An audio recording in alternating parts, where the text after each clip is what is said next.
buenas tardes, niños, niñas y padres de familia.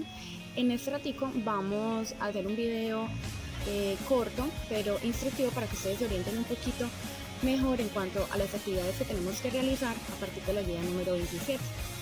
Bueno, en el área del lenguaje, que es con la que vamos a empezar, vemos un primer título que se llama Palabras tan parecidas pero tan diferentes.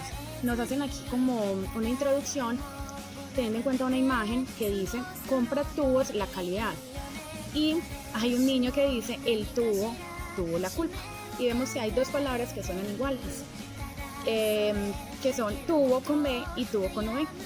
Este tipo de palabras se llaman palabras homónimas, y antes de llegar a esa conclusión nos hacen de pronto pues como unos ejemplos, nos ponen unos ejemplos y nos hacen recordar que ya hemos trabajado anteriormente los sinónimos, los antónimos, que nos muestran de pronto la relación que hay entre las palabras.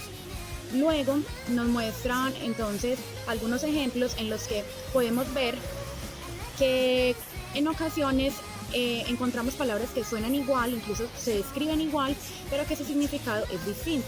Por ejemplo, le pondré sal a los huevos, o sal de aquí ahora mismo. Entonces la primera palabra tiene que ver pues como con este ingrediente que le echamos a las comidas, que es la sal, pero cuando generalmente lo vemos en signos de exclamación, la palabra sal quiere decir una orden pues para salir, ¿cierto? Y ahí nos ponen otros ejemplos. Por ejemplo, Julián sabe tocar saxofón. Este cuadro no se puede tocar. Inicialmente la palabra tocar tiene que ver con interpretar un instrumento musical, y luego la otra palabra tocar tiene que ver con el contacto de la piel con algún objeto, ¿cierto? Y así nos hablan también de la palabra timbre, timbre postal, o la palabra timbre cuando la utilizamos para decir, por ejemplo, que no escuchamos el timbre. Entonces, el timbre postal tiene que ver con un sello que se le coloca a la correspondencia para indicar que ya ha sido pagada, que ha sido pago el envío ya. O la palabra timbre también se puede utilizar cuando hablamos de ese aparatico pues que está en las puertas de las casas y que generalmente tocamos pues para avisar que alguien llegó y que es necesario que abran la puerta. Bueno, más adelante entonces nos ponen algunos otros ejemplos y ya nos proponen unas actividades para realizar. Por ejemplo, en el primer punto de la imagen que estamos observando, en Aplica y Resuelve, nos muestran, por decir algo, una planta. Entonces, la palabra planta puede tener pues múltiples significados. Por ejemplo, cuando tiene que ver con los árboles, ¿cierto? Con un ser vivo, o también con, por decir algo, la planta de los pies o una planta eléctrica. Entonces, tiene varios significados, y ahí también nos proponen hacer la actividad con la palabra vino, por ejemplo. Bueno, más adelante nos proponen que hagamos, inventemos unas oraciones teniendo en cuenta esas palabras homónimas que hay ahí. Bueno, y para esta segunda parte de la guía del lenguaje pasamos a una temática que tiene que ver con las historias de las películas y de las obras de teatro. Entonces, en el punto de partida contextualizan un poquito a los niños sobre un par de amiguitos que quieren ir a ver una obra de teatro y están muy emocionados porque aun cuando ya habían leído el cuento, pues quieren ver cómo se vería esa historia en una obra teatral. Entonces se les pregunta a los niños si de pronto han ido alguna vez a ver una obra de teatro, si de pronto la recuerdan, o si no han ido, cómo se imaginan ellos que sería esa obra de teatro.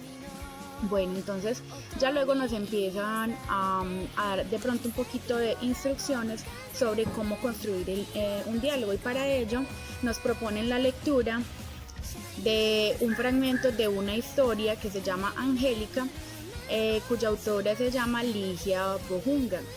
En conclusión, la historia de Angélica tiene que ver con que ella es una cigüeña que está pues como indignada porque su familia insiste en conservar el antiguo mito sobre las cigüeñas.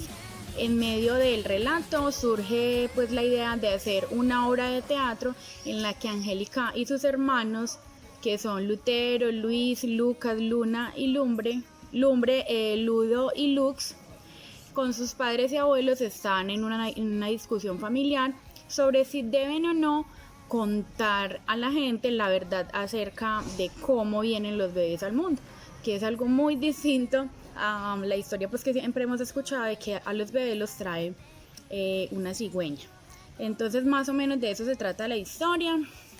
Pero lo interesante aquí es que si podemos observar, la historia ya viene organizada en pequeños guiones en los que se especifica a los personajes que van hablando. Por ejemplo, ahí habla Angélica, por acá habla el papá, por acá habla la mamá, entre otros, ¿cierto? Bueno, ya más adelantico, después de que los niños pues leen el fragmento completo, los están invitando pues a que ellos mismos lleguen a la conclusión de que para poder hacer un guión debe estar pues la información de la historia organizada, y se nota pues obviamente que los personajes no hablan siempre al mismo tiempo y que para que podamos entender fácilmente una historia, una novela, un guión teatral, pues debe estar organizado así por párrafos y por personajes. Entonces al final se les propone a los niños hacer una actividad, y es o continuar la historia, el diálogo que Angélica tiene con su familia, o que los niños puedan inventar una nueva historia en su cuaderno, pero organizándola